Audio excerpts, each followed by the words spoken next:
আসসালামু আলাইকুম ওরহমতুল্লাহ। আলহামদুলিল্লাহ।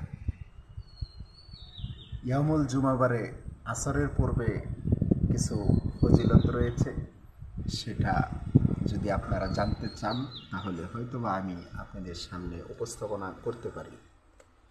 যেমন আসরের নামাজের পরে কোনো ব্যক্তি যদি ঠিক নামাজের জায়গায় বসে ৮০ বার দুরুদে উম্মি পাঠ করে, আল্লাহ সুবহানাহু ওয়া তাআলা তার জিন্দেগির ৮০ বছরের গুনাহ আল্লাহ তাআলা মাফ করে দেবেন।